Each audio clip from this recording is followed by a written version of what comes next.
It is such a joy to be back with you, back with Don and Tracy. I want to thank the supporters of Abundant Love for being here this morning. It's always good to come back to my congregation, the UU Congregation of Atlanta, where I'm a member, and where I get to work with this wonderful team of experts that have brought you our faith and our worship into your homes until we can be back together again. As I worked on this sermon, and I'm glad that this morning Don was singing about giants, because one of the giants I'm going to try to knock off his beanstalk is our fear of telling folks about what we believe, our fear of sharing with people who are close to us and dear to us about our faith. And I was moved by the work, and I have spoken about it before, of a powerful, nationally recognized UU minister, leader, African-American woman, activist, mom, and that's Marjorie Bowes Wheatley. I have preached about her story before, and this time it felt important for me to look into her multifaceted leadership and her faith life. She served on the Veach Foundation through our wealthy congregation at Shelter Rock, and she also served on the UU Service Commission. And she received the 2012 Annual Award for Distinguished Service to the cause of Unitarian Universalism for her many other accomplishments. I beg of you to look her up, Marjorie Bowes Wheatley. The recognition she received in 2012 says, "Our liberal religious movement has lost one of its most brilliant and most passionate advocates for justice, a fierce and tender and loving mentor to ministers and religious professionals, a gifted minister and religious educator, and a woman filled with God's Spirit and grace. Oh, if they'll talk about me like that, Don, when I am gone."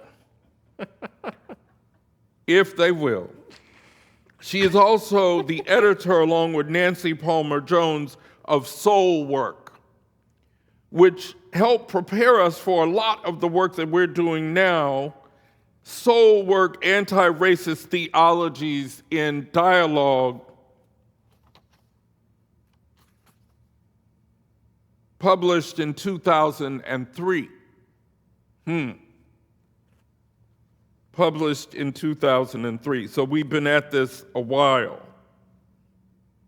Our time with Unitarian Universalism, mine and Reverend Bowes Wheatley, did overlap, but not enough for me to directly have gotten to know her.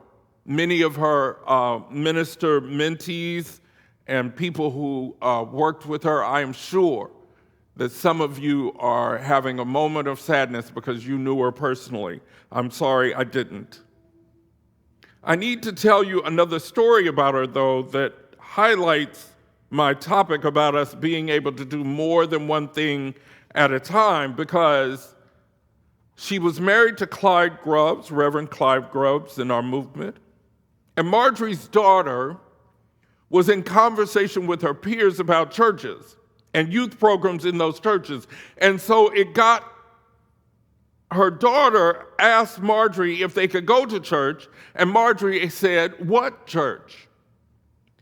And Kayimba said a bunch of her friends were talking about churches. And she named these churches that her friends talked about. And Marjorie said no, because she had come out of those churches. And Clyde said that he knew of a church that was a social justice center for many of the activities that Marjorie had been involved. So All Souls Church in D.C. was the one he suggested, and she went there with her daughter and looked around and found that many of her friends from the movements, fellow activists, were there. And she even knew the minister from the social justice work that she had done, but none of them had invited her to All Souls.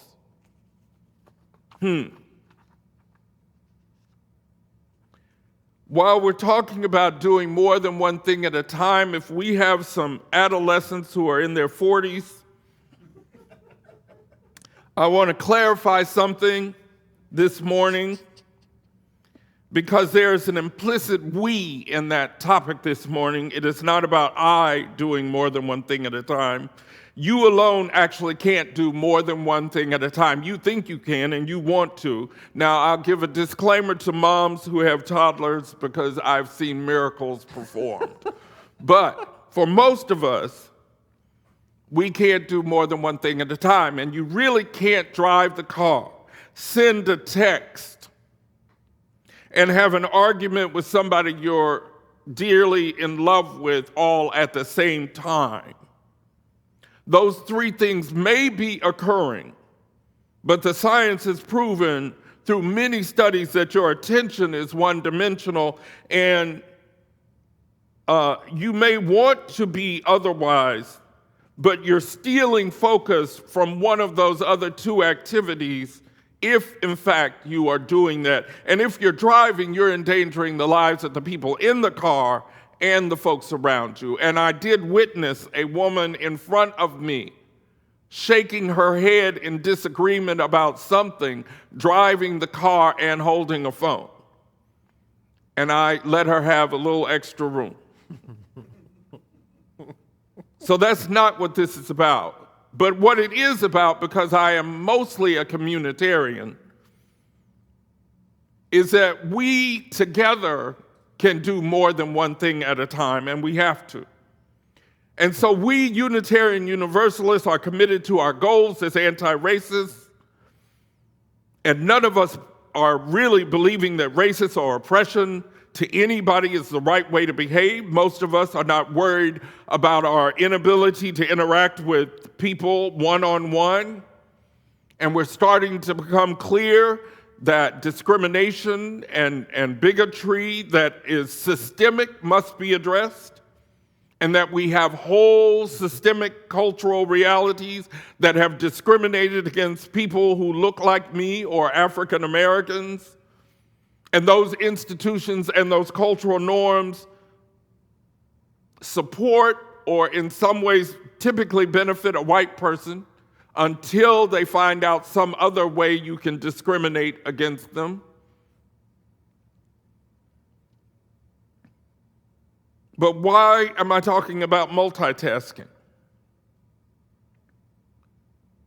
Because we're in this moment when we have to do this because racial justice is there for us to work on in community. And we Unitarian Universalists have to grow our movement as we do the work, because we want to be sustained in the near and the far future because of what we believe.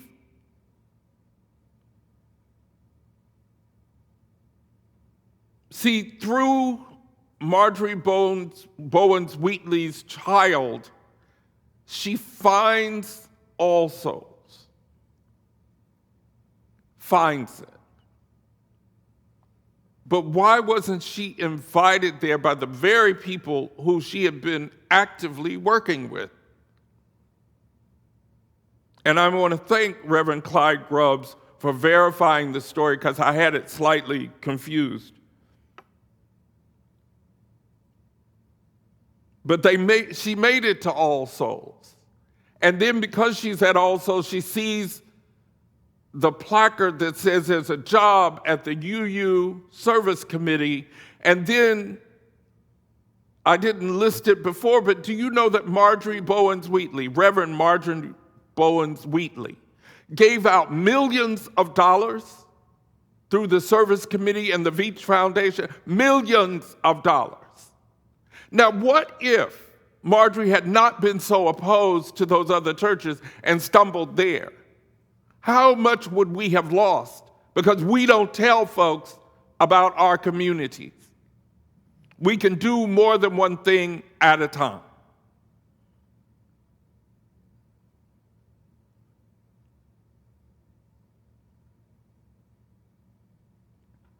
She even knew the minister, so I'm including myself in what we're doing. Because all of my friends need to know about Abundant Love and the work I do at UUCA. All of them. And here's another horrible reality that I'm just going to put out on the table. Because at this point in my career, I have preached at some 30+ Unitarian Universalist congregations, and at our largest gatherings, that would be the Southeast UU Summer Institute, General Assembly, and the UU Ministers Association. I'm very proud of having done those, by the way. But as I looked out over the audience, there was a whole lot of hair out there sort of highlighted like mine. And if we want our movement to survive our goals and our destinies that we dream about, if we want to get there when we have this beloved community, then we're going to have to start telling somebody about what we're doing. Yes, we need a bona fide church growth movement. That's not what this sermon is about. This sermon is about you telling your friends who you do your work with about this wonderful community that you're a part of. During the shutdown, we all had our favorites that we bragged about, that we were going to save no matter what during the shutdown.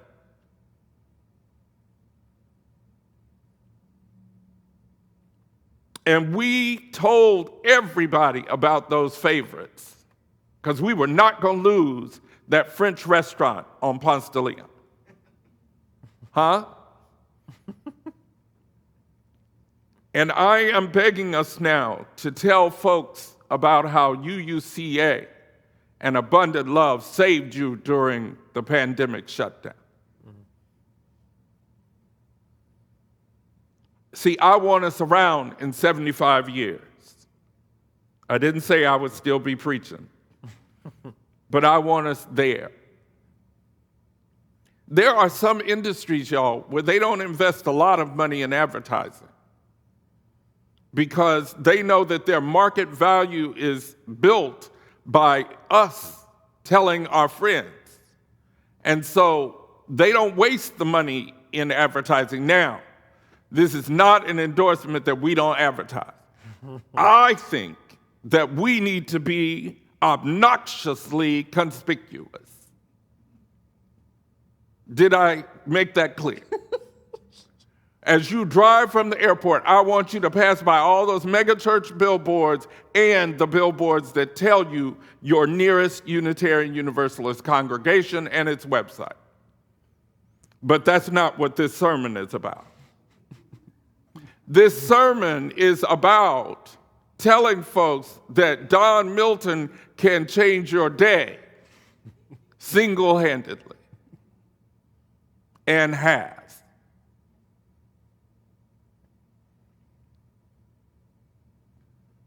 We have helped each other survive the last 3.5 years of trauma, and they were trauma. We have addressed the most feared and difficult issues facing our society: racism, fascism, and our fears for the one planet we call home. No matter how many billionaires take to the skies, this earth is our home. And no matter how high they go, they still got to come back down to this earth, which is in trouble. During this time of trauma, we have cared for each other, been there in the streets on behalf of George Floyd and everybody else who was killed unjustly. We have done both things. And we couldn't even be in the same room together sometimes. And many of us are operating the computer at home right now, and we didn't know what Zoom was March more than a year and a half ago. And we never thought we would have to use it to protect us from a virus or to help us tell friends where they could get vaccinated. And we at Abundant Love, we don't have a choice because we're trying to build from the ground up.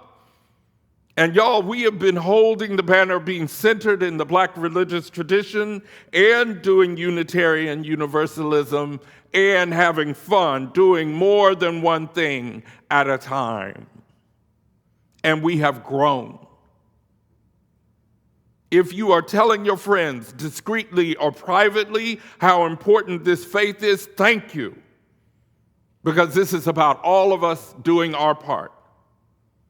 No more holy accidents like Marjorie Bowens Wheatley.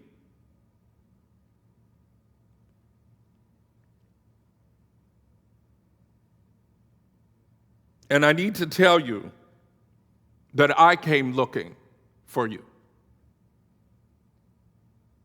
That I had a ministry that needed the right place.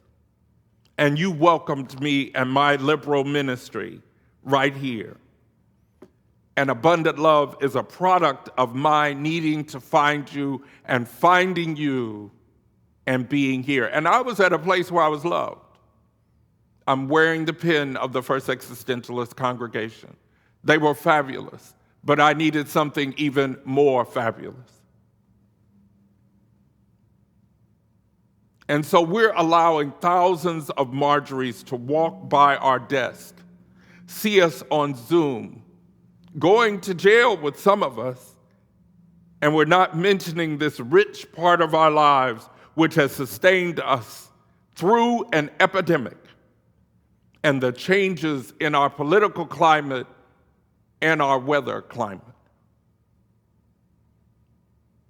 See, not by chance anymore do we anticipate building that new land, but by our desire to grow a movement that has saved my life, my ministry, and I know it has saved your lives when you needed it most. Because we are going to build a land where the captives go free. And when we needed someone to save us from the press, this was here. I need to introduce your neighbors, your friends, to liberal religion, not to save their souls. And it's not a big, scary, mean giant. But I need you to know how you are coping with these rough days and nights. And they want to know too. Because you have an amazing community of liberal, religious, and conscious people right here. And we can do this together, more than one thing at a time, because of our hundreds of hands and caring hearts. And it's what we must do, all at the same time. Blessed be. Thank you so much, Reverend Teague. Always a pleasure making worship with you.